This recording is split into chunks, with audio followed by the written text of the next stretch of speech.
me start with a brief story. On the morning of November 21st, 1985, officials at the Federal Reserve Bank of New York received a routine phone call from a large bank that they supervise. The call informed them that they were still preparing their settlement accounts from the day before and would not be in position to process new transactions until later that morning. Stuff happened. So the New York Fed officials were not too concerned because delays like this occur occasionally. But it was only later in that day that they realized the gravity of the situations, that financial institutions in questions was $30 billion in the red. So that's US dollars, and that's billion with a B. And this extraordinary situation was caused by a computer glitch the day before that had impaired that bank's internal payments processes. And the glitch meant that it was unable to receive payments for securities that it had bought on behalf of its clients. So by the end of the day, signs of liquidity pressures on the wider interbank market were developing, and the Fed had to step in and lend that bank $23.6 billion through its discount window. And at the time, this was by far the largest loan of this kind. And the loan was necessary to avoid the potential failure of one of the largest banks in the United States at the time. And this likely failure would have spread stress throughout the whole financial system. So now, of course, there are significant differences between internal systems of any given banks and the whole payments infrastructure that supports the financial system as a whole. But I'm recounting this story because I think it really highlights very clearly the link between payment system and financial stability, a topic I want to touch on today. And this is a timely subject since, as all of you know, our payment systems are showing their age. While they're constantly being upgraded and still function, technology is changing rapidly and improving, offering better and smoother ways to move funds. And we've got to keep pace. And the good news is that our conference host, Payments Canada, which operates our core large value and retail payment system, is making steady progress on a modernization plan.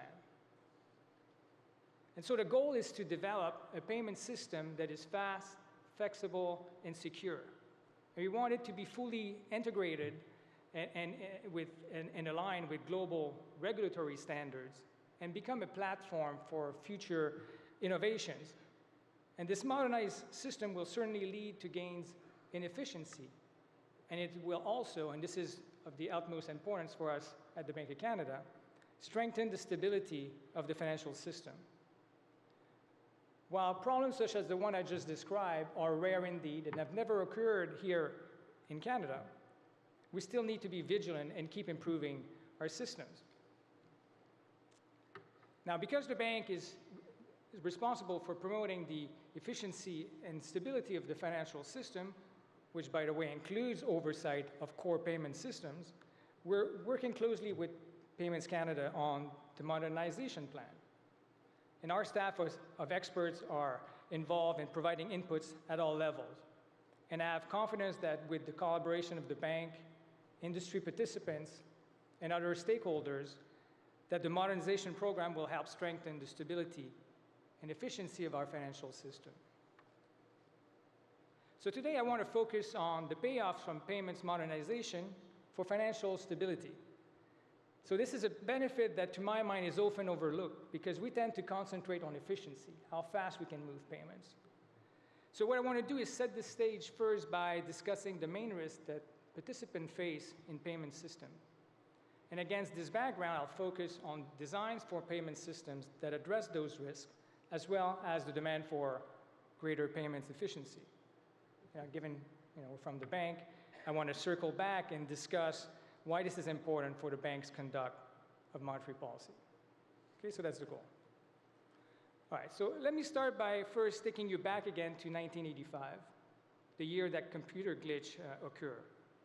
So as a fan of the Montreal Canadiens, that year is memorable to me because the Habs were midway through their 23rd Stanley Cup win.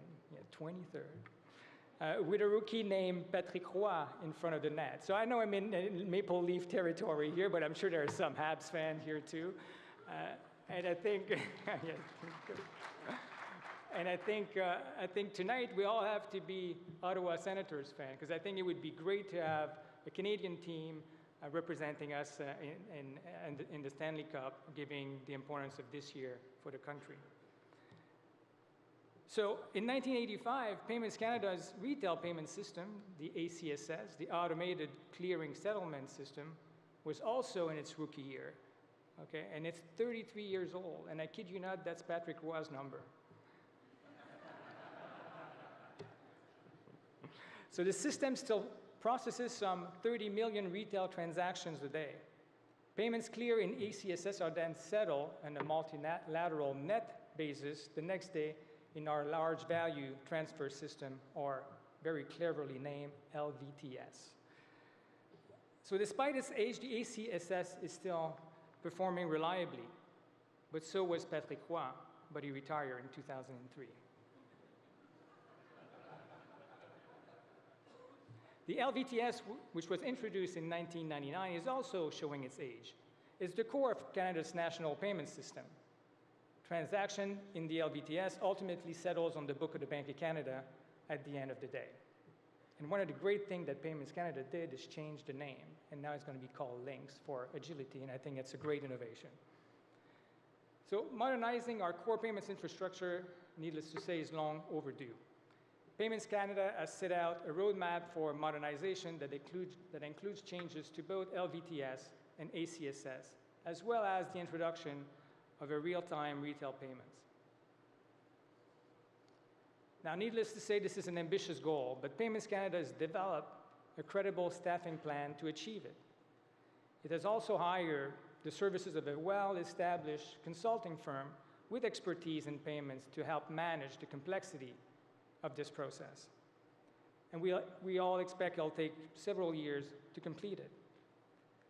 And this is a costly project that will affect industry participants as well as the Bank of Canada, because we are a direct participant in LVTS.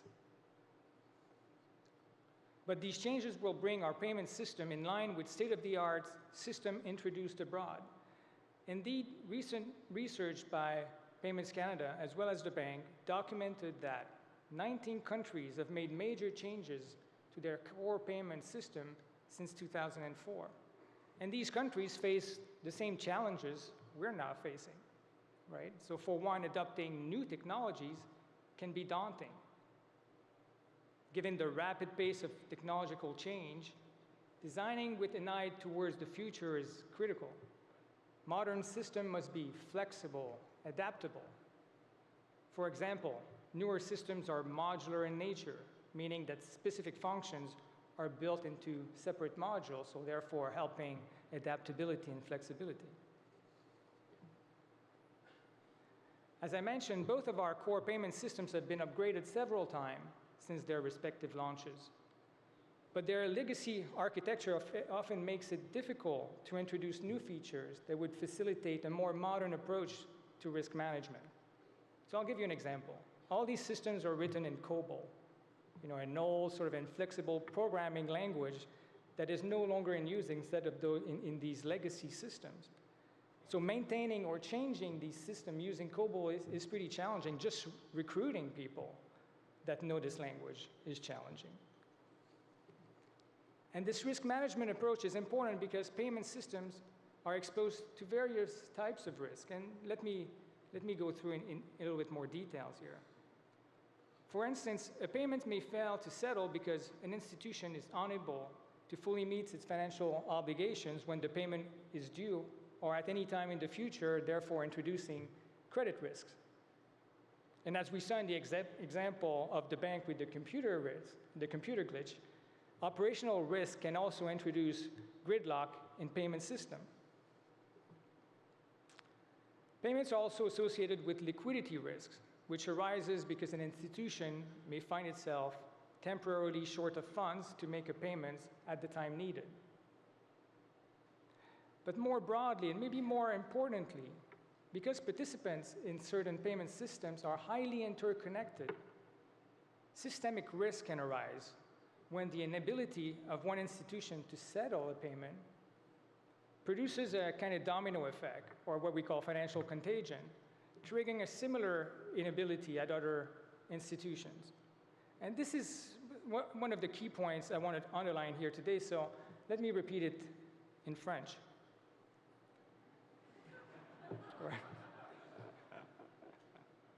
Il est grand temps de moderniser l'infrastructure de base du système national de paiement.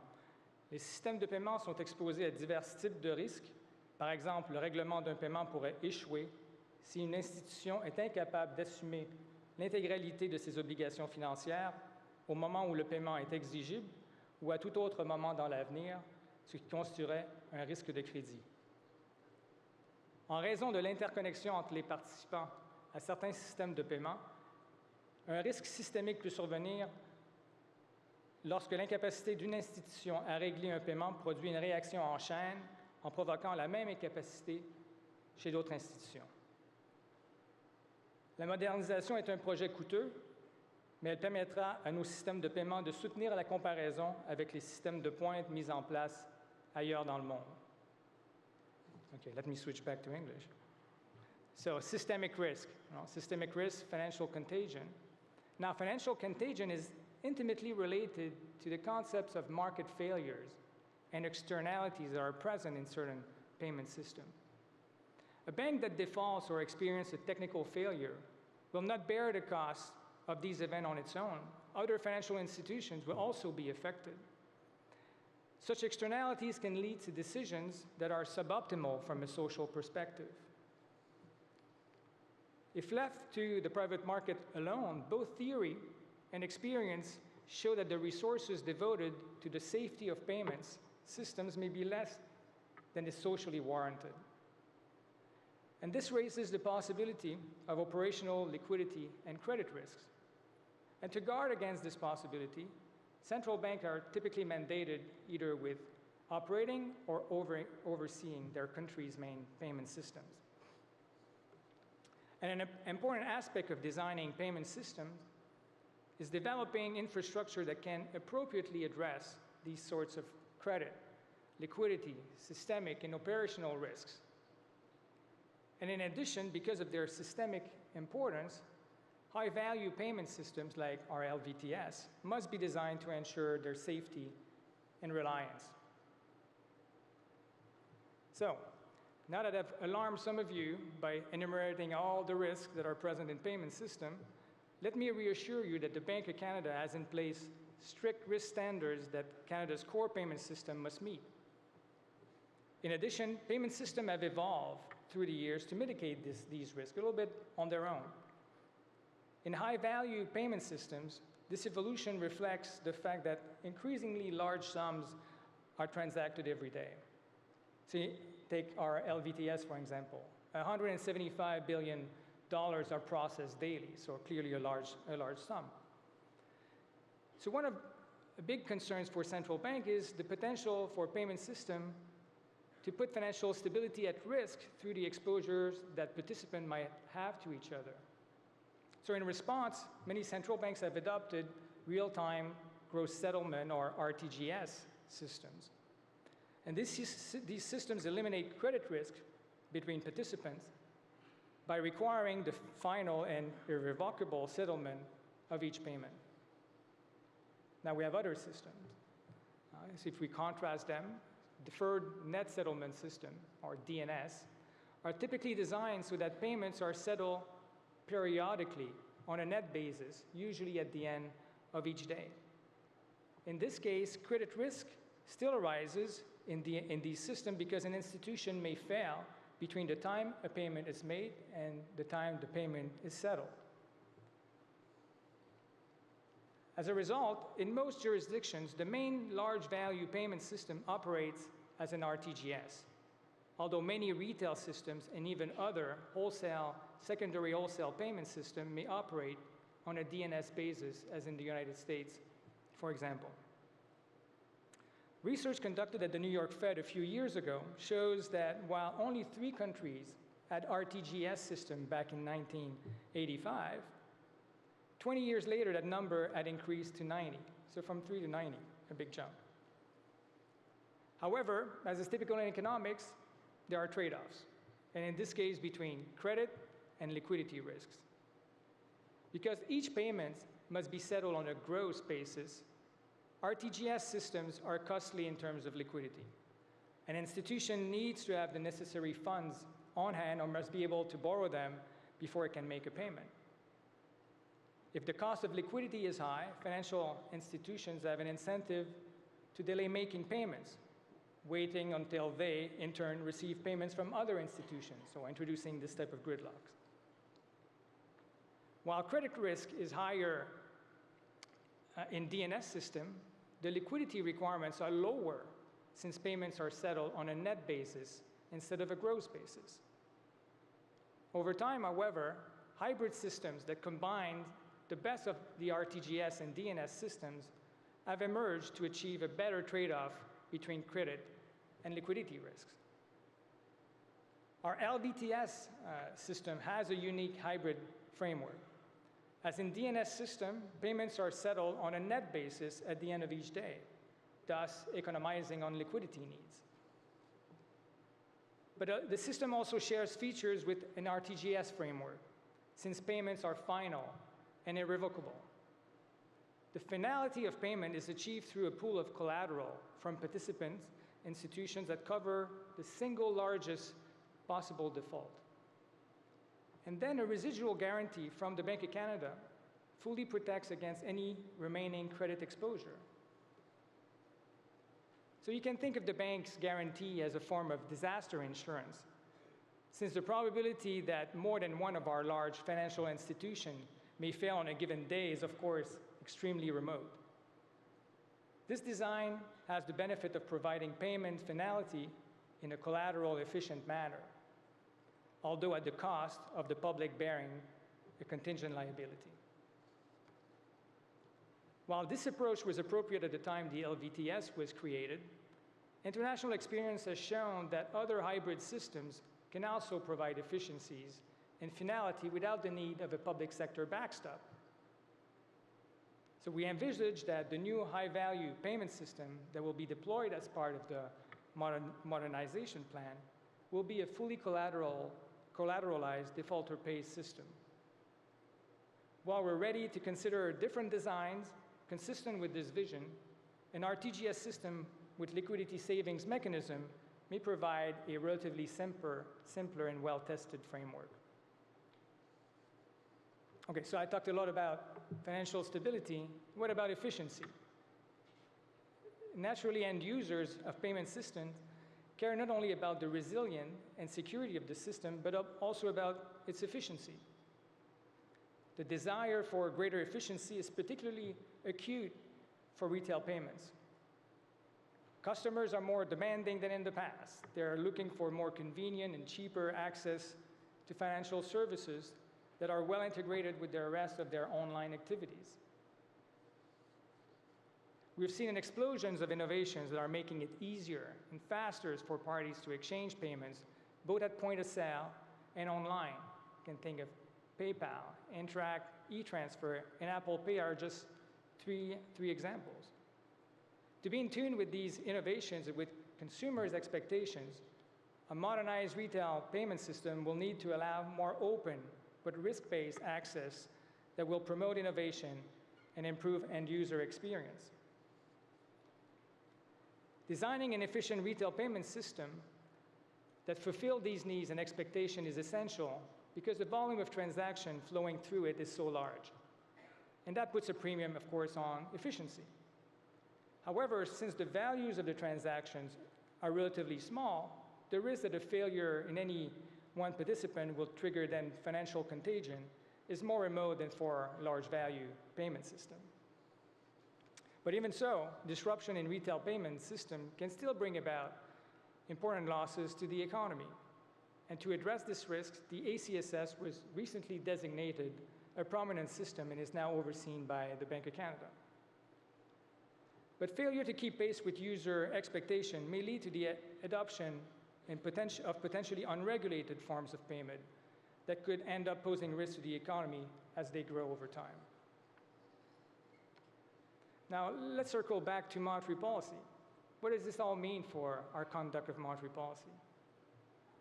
Because of its impact on financial stability, the soundness of our payment system is also crucial for the conduct of monetary policy. Our key policy objective at the Bank of Canada is to keep inflation low, stable, and predictable so that Canadians can make better economic decisions and achieve better economic outcomes. As the global financial crisis showed, financial stability is clearly needed to achieve this mandate. This presupposes a well-functioning payment system. Our monetary policy decisions are also partly transmitted through the economy via long-term interest rates, exchange rates, and other asset prices. So the conduct of monetary policy depends on a well-functioning financial market. And disruption in payment system could ripple through the financial market at large and thus impair the transmission of our monetary policy. And third, in Canada, there's an even more direct link and more explicit one between the operation of the LVTS and the implementation of monetary policy. So some of you may remember your first money and banking course, where the central bank changed interest rates by buying or selling government securities for money. And some of you maybe have nightmares right now just thinking about it. Doing so affected the money supply and interest rates. But in practice, that's not exactly how we implement monetary policy. Since the launch of LVTS, we have been implementing monetary policy by managing the interest rates on accounts used to settle payments at the end of the day in our high-value payment system. So to reinforce the target for the overnight interest rate, which is our main policy instrument, we use an operating band. The deposit rate is at the bottom of the bank, and the bank rate, that is the lending rate, is at the top. So we have a band with these two rates at the bottom and the top. In a nutshell, banks that have excess funds after all payments have been settled earn the deposit rate on those funds, okay, which is typically 25 basis points lower than the target for the overnight rate. And meanwhile, banks that are short of funds to settle their accounts can borrow from the Bank of Canada at the bank rate, so the rate at the top of the band, which is typically 25 basis points higher than our target rate. And the spread between the deposit and the bank rates gives commercial banks an incentive to trade with each other at an interest rate within the band. It falls typically in the middle of the band at our target rate. So the changes that we envision to the high-value payment system will not affect our ability to implement monetary policy. We will continue to do so through the system using the target rate, and the operating band. We do not expect the changes to the high-value payment system to alter our ability to control the overnight rate, which should closely track our target policy rate, which is the case today. Now, given the implications for financial stability and monetary policy, we take a comprehensive view of payment systems. And this means that we look not only at modernization in the near term, but also in the longer term as well. So keeping up with the latest technological advances, such as distributed ledger technology, or DLT, is imperative. While we're a long way from adopting DLT, we still want to be forward-looking enough and study its possible impact. So now that's the commercial part of the talk.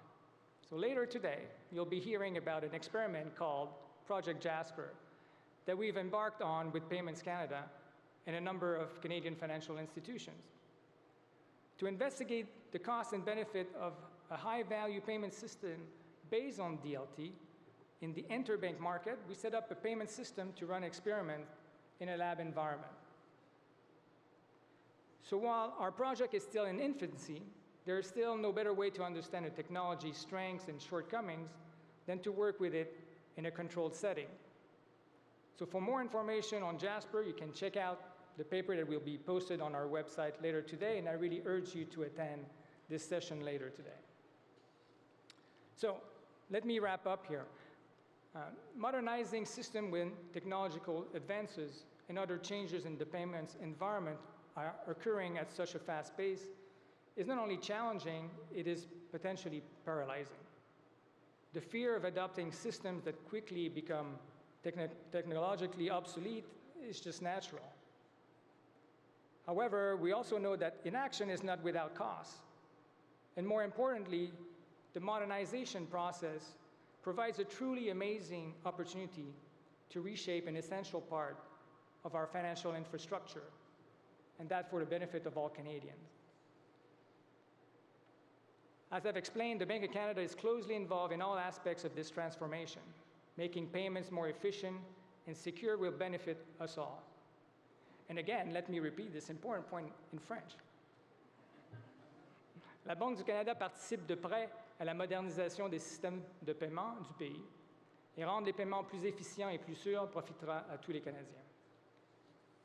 A sound payment system is as important for the stability of our financial system as a reliable electrical grid is for the economy. And a stable financial system is essential for the effective conduct of our inflation targeting monetary policy. Merci beaucoup. Thank you.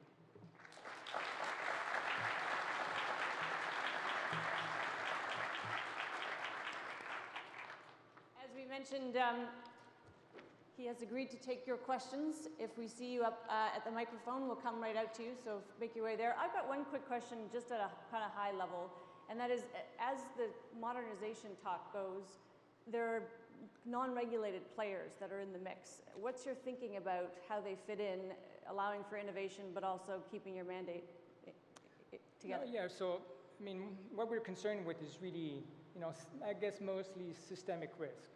And so when these systems become larger, more used, I think, then there's a danger that without being overseen, those risks can materialize. So for smaller systems, smaller modes of payments, I think that's less problematic. And so less of a need for our own oversight.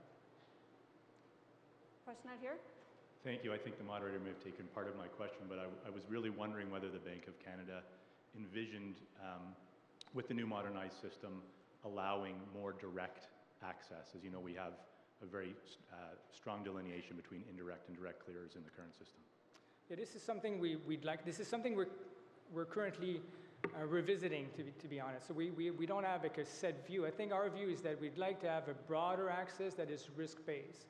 And that's really important to provide efficiencies, greater innovations. But we haven't quite settled on this, on what form it will take. So this is the broad vision, and we're still working out the details at this point. Thank you. Microphone one, yep. Hi. In other jurisdictions, we know that they're going or opting to go for 24/7, 365 settlement. What is Banks of Canada position on that? Yeah, this is something we'd like to have also, something that's operated 24/7, fast payments, so that these payments are becoming much more efficient and cost saving. So I think that would be part of the ultimate vision. Would it be your expectation that there would always be a hybrid system Yeah, I think so. I think for high value payment system, I think like the most likely outcome. I mean, we don't want to dictate. As I said, we're open-minded. As long as the systems are consistent with our vision. But the particular types, we're as I said, open-minded. But I think a hybrid system is the most likely outcome. Yes? Yes, in terms of what's happening recently in terms of blockchain and Bitcoin and DLT as a whole, is that certainly one of the things governments have attempted to do, and of course it changes by country, Switzerland versus the Bahamas, whatever, is that governments can see where money is coming from and going to. And I'm just wondering from what your perspective is, do you see that these new virtual digital currencies, be they commodities or actual currencies, will ever be government regulated?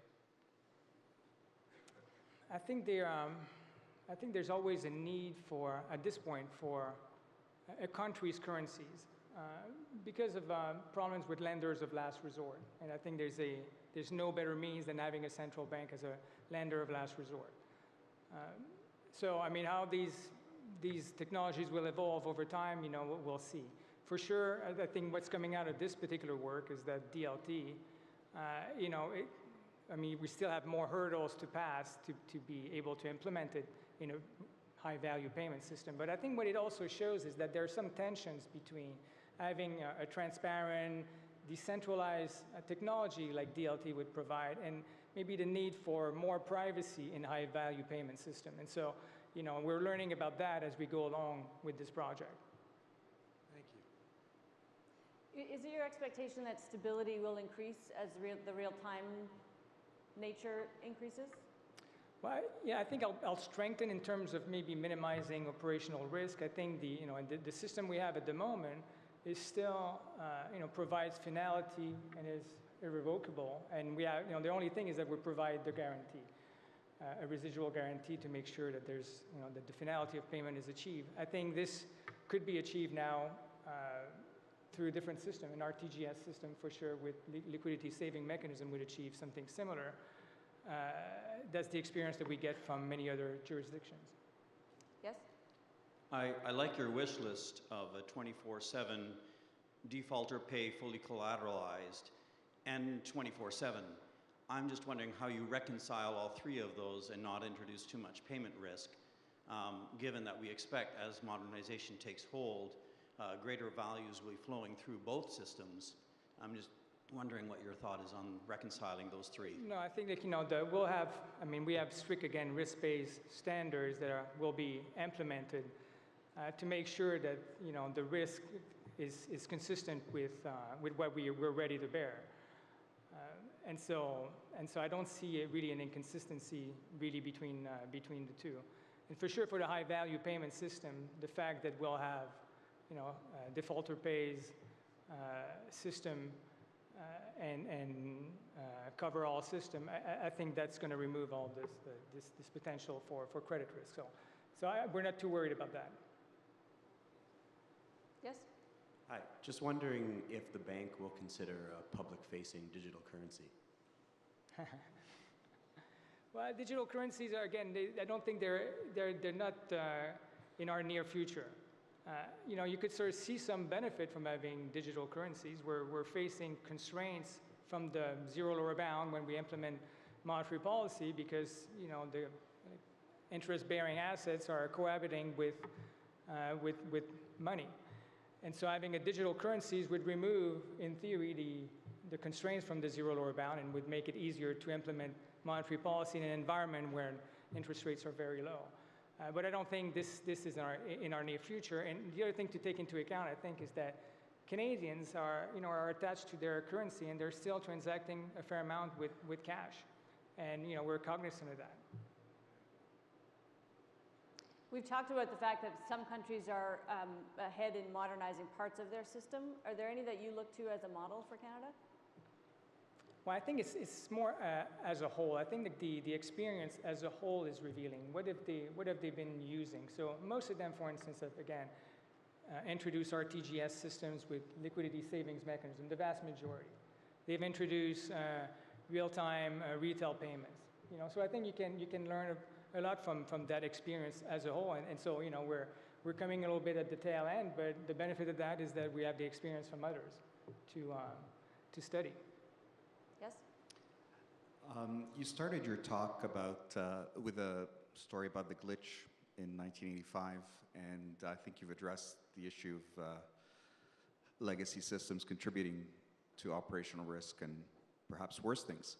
I just wanted to link that with another question that was raised at the panel that Justin was facilitating, which was the cost, reducing costs while investing in innovation. And I kind of see legacy systems kind of being part of the answer there in terms of decommissioning them as quickly as one can. But in the meantime, I'm just wondering how you factor in the preponderance of legacy systems in financial services in your assessment of systemic risk. No, this is clearly important. And we're mostly concerned with the high-value payment system because that is more prone to systemic risk. And we're also oversee, as I mentioned, the core retail payment system. But knowing that, we have, again, very strict risk standards. And so we have our staff involved with financial institutions setting the standards for these kinds of risk. And so we try to control them. So we're aware that that we have legacy infrastructure, but these are also being upgraded to keep up. And so as I said, I don't want to be alarmist here. The systems are still functioning, but it could be improved. And I think that's what we have to look forward. We have to look to the future to do this. Because at one point, it's going to be very costly to operate those systems. And the COBOL example is a good one, because it's difficult to find people that can work with it. So I think at one point it just becomes unworkable. And so we have to be looking forward instead of looking in the rearview mirror. All right, we've got to leave it there. Please join me in thanking Sylvain Leduc.